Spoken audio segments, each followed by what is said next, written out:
All right, Cindy Busby, thank you so much for joining me. I appreciate it. Thanks for having me. I'm excited to chat. Yeah, and so I was reading your bio. So you grew up in Montreal, Quebec, and my grandparents are actually from Quebec province, so Oh, no kidding. we have that connection. Yeah, yeah. Un Amazing. peu pas français, but we won't be doing this interview in French, I promise. Ah, darn it. I was so ready for it. I could probably hang in there for a little bit, but then yeah, it would totally like burn out. Yeah. Yeah. Did you were you fluent in French at a young age? Like was that your first language, or Yeah. just you were born in Quebec but Yeah. knew both from the beginning? It was my French was my first language up until I was about 5. And then I went to English school, but the school I went to had as much English as it did French. So I kind of got the best of both worlds.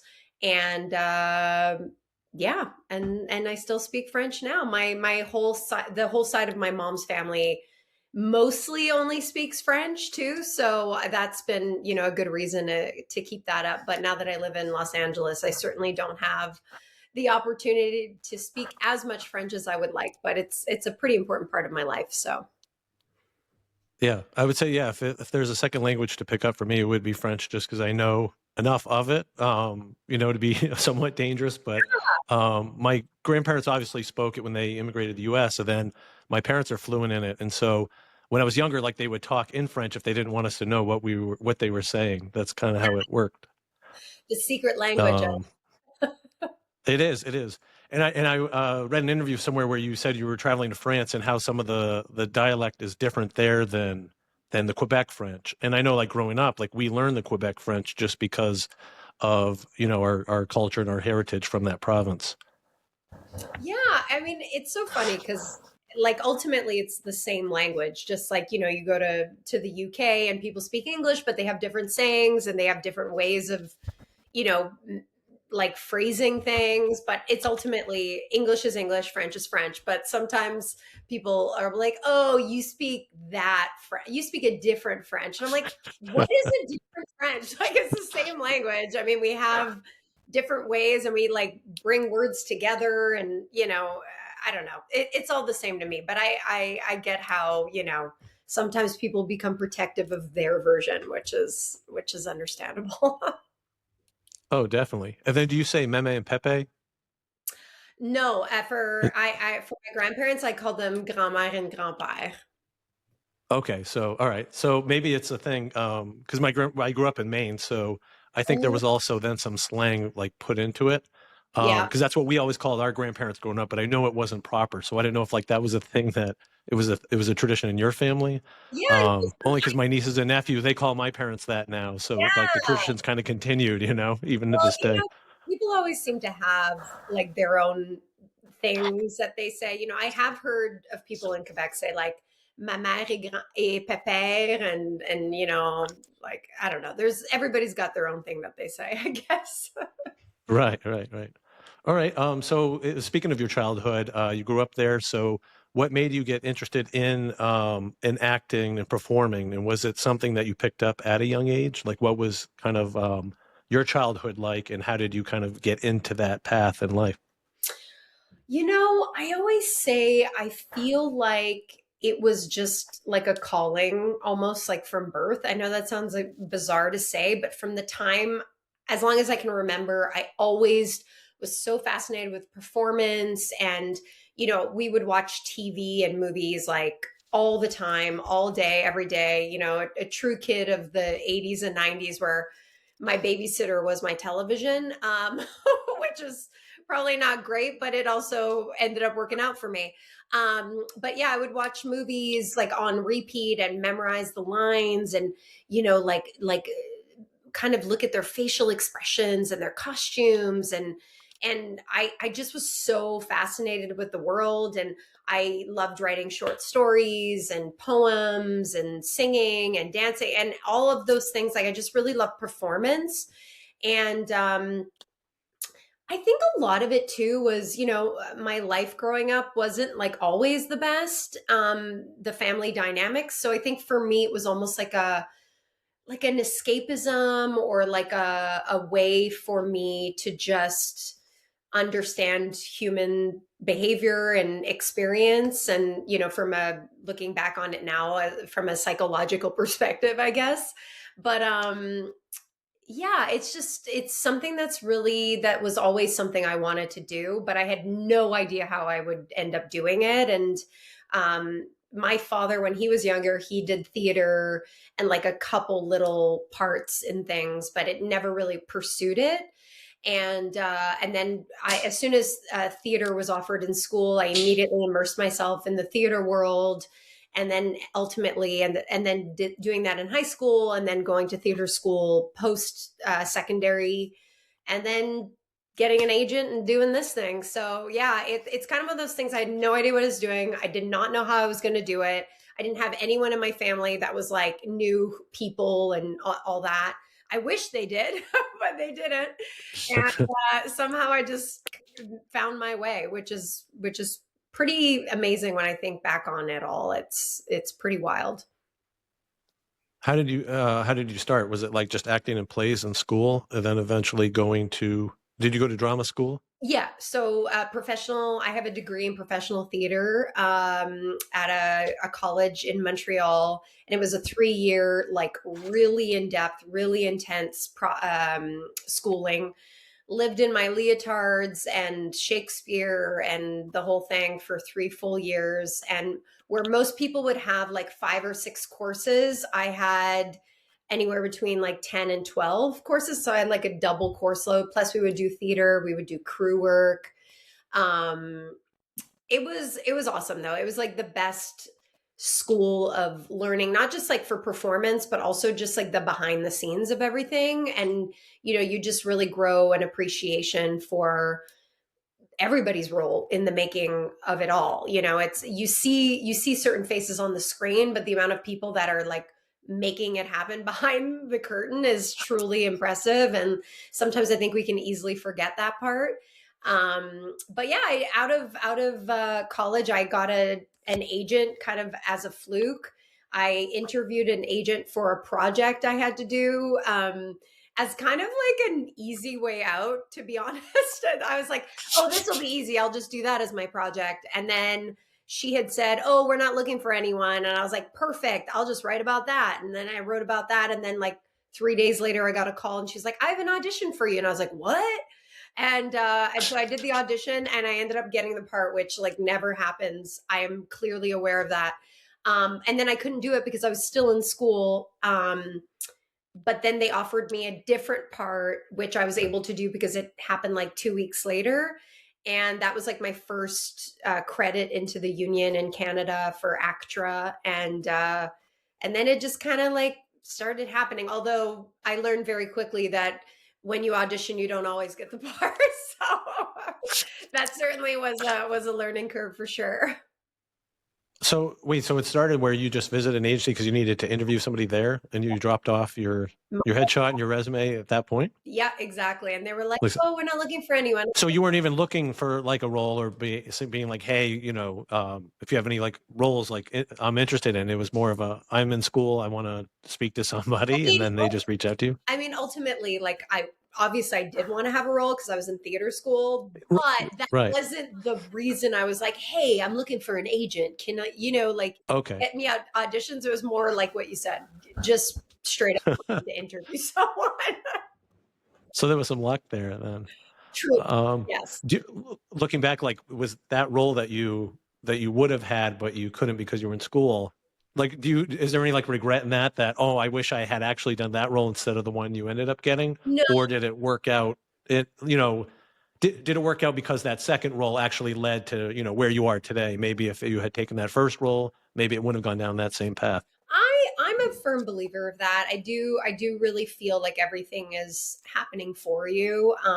And I really choose not to live in regret because I don't know what that version is like. Nobody does. So this version, although there's so many ups and downs, I'm grateful for them because they just make me stronger and lead me to the next thing.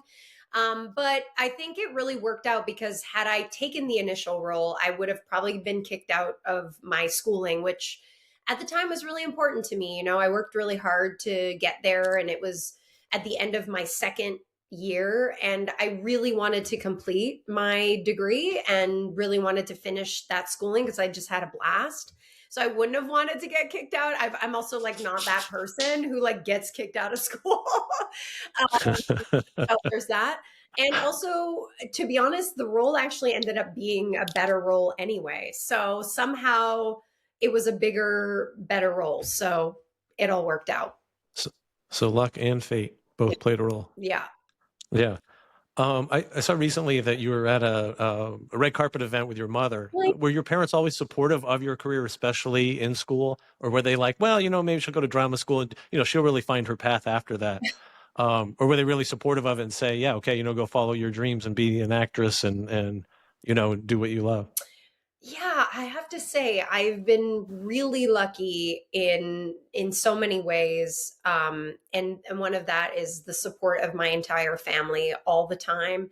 None of them were in this world, so they have no idea how any of it works. Even to this day, like just the way sometimes my mom's like, "So did you hear from that audition?" I'm like, "No, mom, like you don't really hear back from auditions. Like if I book the part, I'll let you know, but otherwise, like, don't even bother asking me, you know? Yeah, But yeah, your mom will be nagging you about every single like role you apply for. totally. Yeah, my family is, they're very supportive, very loving, and kind of come of the mind of like, whatever makes you happy is what I want you to pursue. And, thankfully, I've been very responsible about it, where like, for the longest time I had side hustles, like I'd be working at a restaurant for the first like 13 years of my career. I had a second job. I was in acting class. Like I was always very responsible in what I was doing, with my main focus always being my acting career. So they never really had to worry about me because I was always like making it happen even when it wasn't happening, if that makes sense. Yeah, yeah. They've always kind of like really had faith in what I was doing and that I was going to accomplish it because of just my headstrong like headspace that I live in. And was there a point then in your career early on where they kind of like, I would say, for lack of a better term, like believed in you and were like, wow, okay, this is actually your career now? Yeah, I think Because I'd imagine it would take like a few roles for them to be like, yes, okay, Cindy, here, this is your career now. Like, we don't have to nag you about getting, well, you had other jobs, but yeah. you know what I mean? Like, just, forget this dream and just, pursue a career. Yeah, that was never ever on the table. I think mostly because they knew that was never on the table for me. So like they were like, we're not You weren't going to let it. here. Yeah. But I think probably when I booked the part of Ashley Stanton on Heartland, that was definitely a really big moment for myself and my family, being like, oh my gosh, she's going to be, like a main part of a television series. And that was like a really big deal for me and my career, and for, all of the cheerleaders that have been part of my journey, which include my parents. And then um, probably when I booked my first lead in a television movie, um, Unleashing Mr. Darcy, that was probably the first time where they were like, oh, and then since then, it's just been like a snowball effect of my career, which like every day I just thank my lucky stars. And yeah, so I guess Heartland kind of started that. But, not to say, there's certainly been a lot of struggles, and it's been a very big roller coaster ride, with a lot of really high, like really big highs and some lows for sure. Yeah. And with Heartland, did you know at the time that that become such a global success? I mean, I wouldn't say I knew it would be a global success, but I do remember when we were shooting the pilot, there was like some of the older actors on set who'd been in the industry so much longer, and maybe had gone through experiences where things don't always work out, and like, that's okay, but that's just like the business. And they were like, you guys, like, you can't put your eggs in all in one basket. You never know if the show's going to get picked up, that kind of thing. And I don't know why, but I just remember being like, no, I think this is going to get picked up. Like I just had a really good feeling about it. I don't know. Yeah. Maybe. You were the positive one on set. Don't worry, guys. It's going to be great. Well, there was just such a, I mean, there's, there was others too, but I think Right. there was just such a great energy that was like, there was something really magical about that cast and crew that came together that it just felt right. And I've been in other circumstances where I felt that and it didn't work out, so you just don't know. And maybe I think there's such a thing as being a little bit naive that works in your favor because you're just like, no, this is going to be great. And then it is. And you're like, see, told you. But then there's other times where you're like, is it going to be great? And then it's like, not. Or you're like, it's going to be great. And then it's not. And you're like, ah. And then you're like, nah, this isn't going to happen. And then all of a sudden it happens. You're like, what? Like, what a shock, So I don't know. It's really luck of the draw. And yeah, I'm happy it worked out. And gosh, I mean, 19 seasons later, that show is such a phenomenon for sure. Yeah, and it always will be. Did you have a different perspective of your career then because it was such a big hit show? And I don't mean this like in a superficial way, but did people start like noticing you or knowing who you are? And was that like different for you then at that point in your career than previous to that? If that makes sense. Oh yes, absolutely. Okay. It definitely gave me a lot more of a spotlight sort of thing that I didn't have before. Except I did do a beer commercial like around that time that gave me a lot of like people saw it so much, and it would play during the hockey games, and in Canada obviously that's a really big deal, and I still lived in Canada at the time. Oh yes. And so I remember getting a lot of people like old friends from high school and elementary school and whatever, just sending me like Facebook messages at the time, be like, I saw you in the beer commercial, like blah, blah, blah. And I was like, that's me. Like, I was like, how is this the thing that gets people to recognize me? So that was kind of funny. That's it. Like, that's a true, Yeah. Canadian thing, which is, proud of that. But yeah, Heartland certainly gave me a platform for sure. And especially now that, it plays all over the world, and Netflix, it's like in top 10 on Netflix, like all over the world, which is totally mind blowing. So that all of those streamers have certainly helped even more so with time. And then, you add like, during the pandemic and stuff, like people were at home a lot more. So they were looking for shows to binge watch. And then Heartland became one of those shows. And it's like, it's got a resurgence. Yeah, totally. So it just keeps kind of like growing. Like it never seems to fade away at all. So Heartland and Hockey Night in Canada made you famous. Totally. Exactly. Yeah. Hopefully Don Cherry wasn't picking you apart in that ad though. He did. I didn't watch it. I know. Any like hockey fan will get these references. All right. So you had over like 20 lead roles throughout your career. How do you go about choosing which ones that you want to pursue? And are there some where you're just like, yeah, it just doesn't feel right for me, or I just, I'm not feeling it. So maybe you passed up on it.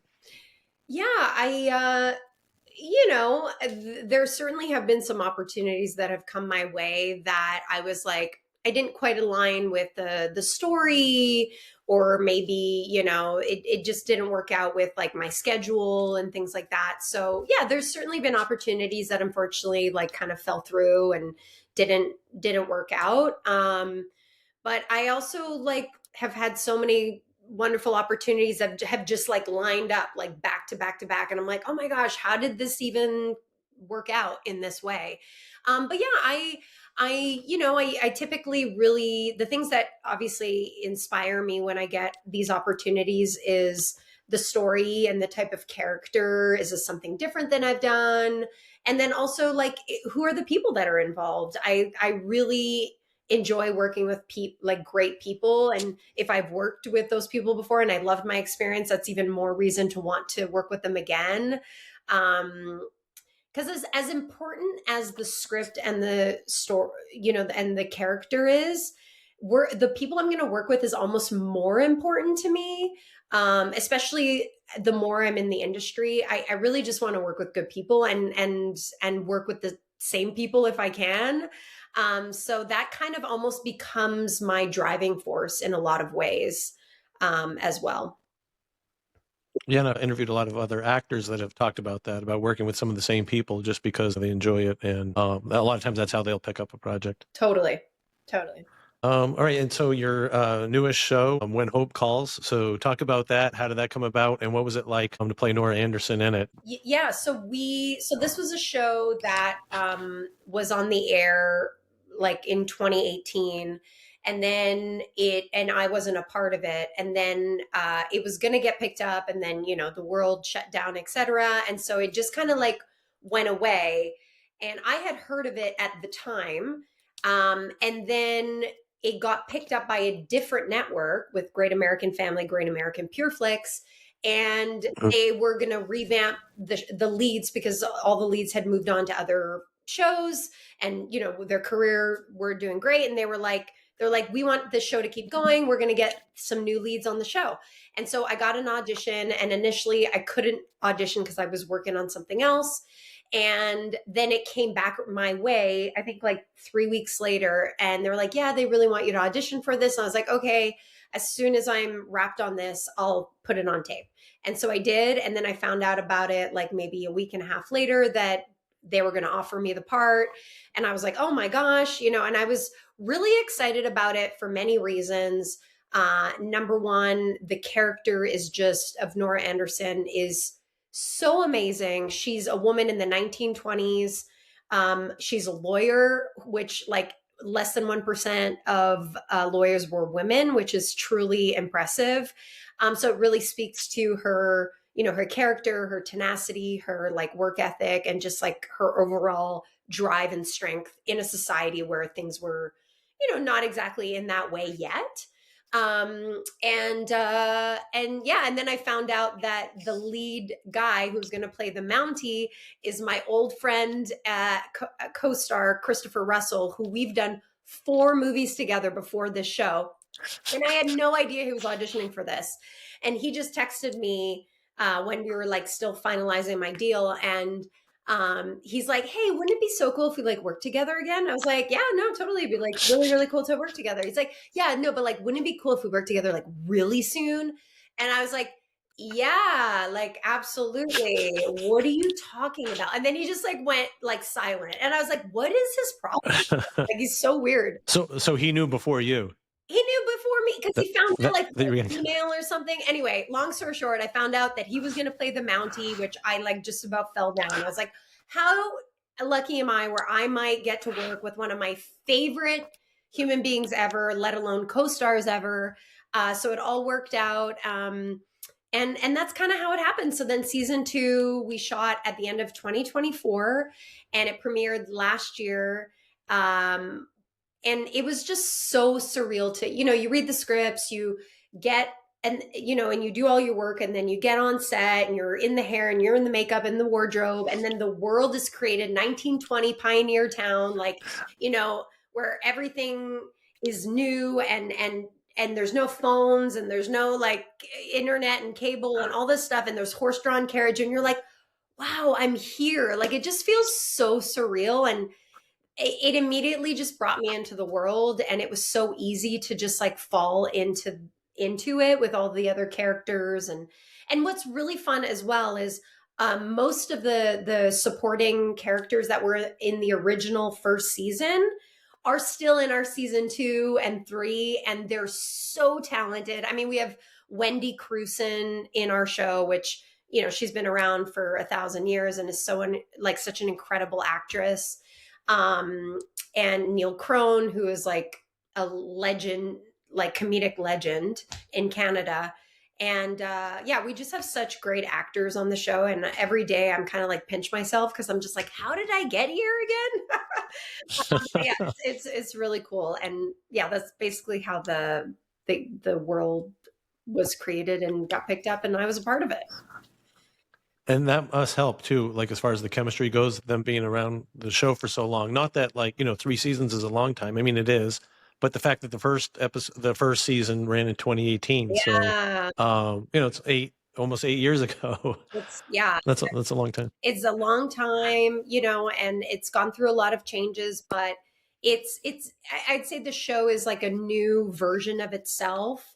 And it's just so good. We have the original creator of the show, Alfonso Marino, who created the world, which is a kind of spin-off of When Calls the Heart, which has been a huge success in its own right. And yeah, it's been pretty.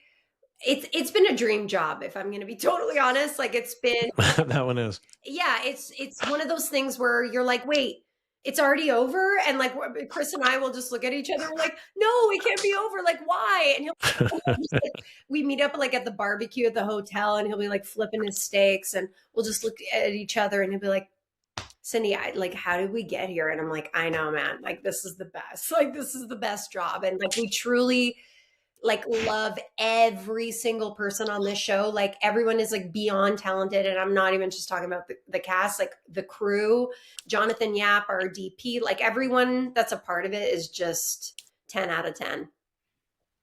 And how long does a show like that take to shoot? And I assume it's all on location, so you're there for that whole period of time? Yeah, so we shoot in North Bay, Ontario, which is about 3.5 hours north of Toronto. So from Los Angeles, that's quite a hike, but it feels cool to kind of be in a remote area, because it kind of feels like summer camp in a way, where you're like, okay, I'm here for so we shoot 6 episodes. So that's about like 2 months. And so, yeah, we're in it, and, it's a small town, and where we shoot is an even smaller town. It's like a half hour outside of North Bay. And it's like literally in the middle of a field, like where they created this world, and there's nothing around. Where like a lot of sets, you'll be on location in a town, and then you'll have to like hold for sound because there's an airplane, or there's like, there's a big muffler driving by, or a Harley, or like people screaming or whatever. Whereas in this scenario, you'll get like an airplane once in a blue moon, and that's about it. One time we had a moose show up on. I was just going to say the worst thing might be a moose. Yes. It might come in the set. Yes, and I'm the one who came. I was going to say bear, but then I was like, no, Canada moose. Yes, I came face to face. It's funny you say that. And it was during our lunch break. I had taken my dog out for a walk, and I was talking to my husband on my cell phone, and all of a sudden I turned to my left, and I was like, oh, that's weird. They just let the horses run free at lunch. Like, why would they do that? and then I was like, that's not a horse, that's a moose. And I was just like, and I just started screaming, and I picked up my 11-pound dog, and I told my husband, I was like, I gotta go. And he's like, what's happening? And I hung up. I didn't know what to do. And then the moose kind of freaked out, and then it ran across like toward the trailers, and then a bunch of other crew members. And I just yelled out, I was like, moose. And then a bunch of people were like, moose, moose. And I think it got spooked. It didn't know where to go. Anyway, it ran into the forest. Yeah. Fine. And then after lunch, everyone was like, hey, Cindy, did you hear there was a moose at lunch? I was like, I was the one face to face with it. It was pretty Canadian of me, that's for sure. Oh, yeah. What did your husband say after, when you told him the whole story? What happened? Because he was probably like worried, Oh, like, what happened? Cindy just hung up on me. She screamed and hung up. And she was screaming. And no, he was, first of all, he was happy to know I was okay. But he was also like, what happened? I was like, I was 6 feet away, face to face with a moose. And I thought it was a horse. Because you're thinking, in the moment, you're just like, oh, well. Anyway, right. An experience.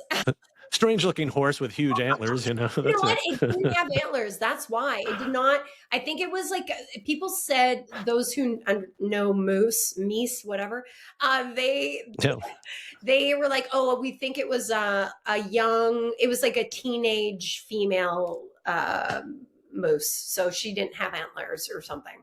I don't know. All I know is it looked like a horse at the time. A much bigger horse than what we have on. I can see why that's been your most like exciting role yet, just for that story alone. It's one of the many. Let me tell you. Yeah, One of the many. You have more. All right, we'll do a part two some I point. love it. Yeah. On your next show, on your next project. Speaking of like your career and the longevity of it, what like piece of advice would you give to someone either in the industry that would want to pursue it, that would kind of want to follow in your footsteps? Because I'm sure it's a harsh industry. There's obviously lots of rejection, and like you even said, it's not just an easy straight path up. There's been lots of bumps in the road. So what advice would you give? And knowing what you know now and looking back throughout your career. Well, first of all, I would say anyone who wants to be in the industry, like, can't wait for it to fall into their lap. Like, they really have to, put it, like, immerse themselves in it, whether it's being in a class, reading books, reading plays, reading scripts, maybe finding friends to do a read through together, like whatever it is, putting yourself in that world where you can meet people, really like perform, do student films, like whatever it is. Don't wait to like just be like, why am I not getting anywhere? You have to really like try. You have to go for it. And most importantly, I think if you really want this, you have to want it for the right reasons, because it's not going to go the way you dreamt it would go. It's not going to be a perfect plan. I mean, one in a million make it on their first role, and that's great, but that's not the truth of the matter. And I think if you want to do this, you really have to just want to do it no matter what the outcome is. Like, do it because you love it. Do it because there's nothing else that you can imagine doing. And also, don't do it for anyone. Like, don't let other people's opinions get in the way of what you want, because everyone's going to come at it from their perspective, their life experience, their insecurities, and they're not going to understand where you're coming from. And, a lot of times people be like, well, what's your backup plan? And like, a backup plan can be great, but chances are you'll end up doing that because it's not going to go the way that you want it to. And that's not to say, don't have like a side gig, to pay the bills and all that kind of thing until you get to a certain point. But you have to just want to do it for yourself, no matter what it takes, and really put yourself out there. And especially right now, there's so many great outlets to put yourself out there. Like when I started, Instagram and like Facebook was barely a thing. So, not to age myself or anything, but nowadays there's YouTube. There's all these things where you can make your own material, put yourself out there, put out scenes, make your own movies, like whatever it is. There's truly like no excuse to put yourself out there and just like keep going.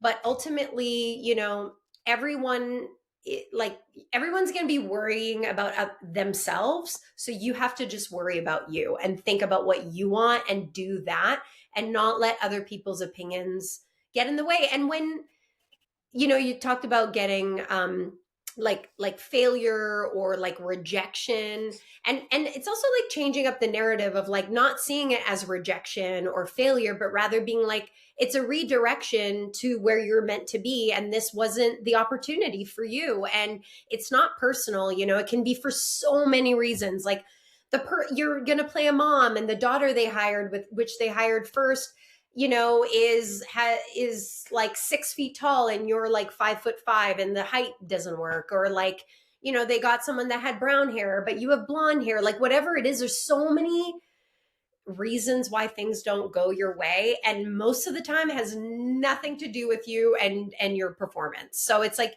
you just got to keep on keeping on, and just know that there's something out there that is made for you. It just wasn't this. And just to use the challenges and the bumps in the road as fuel for you to continue going, rather than it be like a barrier in your way.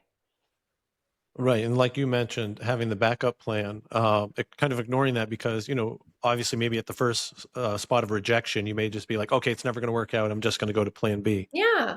And that may not be the case. That may just be like you talked about, being rerouted in your career to something better. Totally. But that's all it is. Oh yeah. And I've certainly had a lot of those reroutings and the redirection. Rerouting.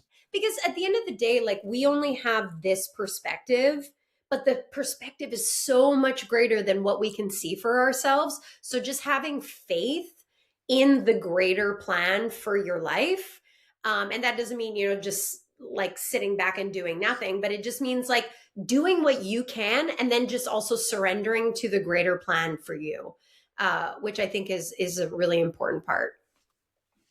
Yeah, and you also mentioned this with Instagram and TikTok and these social platforms out there now that you can just put your work out there. Yeah. Do you think it's harder or easier now to be discovered because you can put your own content out there? You don't need to create a reel and mail it out to casting agencies. But on the flip side, there's so much content out there that it seems like it would be much more saturated to get discovered. Yeah. I I I think both are true. I think it can be hard and it can also be a blessing. Um I also think, you can put a lot of stuff out there, but you also have to do the work and like, being in class and like working on your craft. I think, it's not just doing like dances on recording that you're gonna like get discovered. Like you really have to own your craft and know what you're doing, because if you do find yourself on set, can you take direction? Do you freeze when you're not at home making a video because now you have 100 people watching you while you're doing a take and a close up, so it's like all of those things where it's really, they kind of work together, where like the more you put hours in, the better you become. But also, doing a video at home versus a video on set is two very different experiences, and they're both very important. um they're both, integral into creating the art that you want to do. Yeah, and I can imagine too, once you're picked up, obviously like in a series, there's a commercial aspect to it. So there's a certain craft because there's time constraints and sets and all of that where, TikTok video, you can just go as long as you, well, not necessarily as long as you want, but there's not as many, I guess, restrictions in that. But there's also not, I mean, there is a craft to acting. Oh, But it's a lot more loose on social media than, something that's very scripted like a movie or a film that's going to be distributed. totally. And it's not to take away from any of it. I think it's super valuable. It's really just a matter of, not putting, again, like not just doing that one thing, but like doing a little bit of all of it. Because people, like, they might want to hire you because you have a huge following, but then can you do what is expected of you when you get that opportunity? Because opportunities, they can show up, but can you answer the call when it comes? And that's the thing that you don't want to mess up, is when the call comes, are you ready? Right? Because like they could only come once, and if you kind of screw it up, then like that's it. So you want to be sure that you're ready for it. And that's why I always say, like, be in class, like, be with other people, like short films and read throughs or whatever, are super important. And surround yourself with awesome people who are going to support you, because if you don't, that's going to be really hard, because again, it's going to be a hard gig. And there's going to be some heartbreak. I know I've had it. And when that heartbreak comes, who's going to be your first call, and you want to be sure to call the people who are going to like lift you up, not, have jealousy or whatever competitive energy that you don't need in that moment. Right, right, right. And I'm sure, your husband's very supportive and your rescue dog, Susie, Yeah.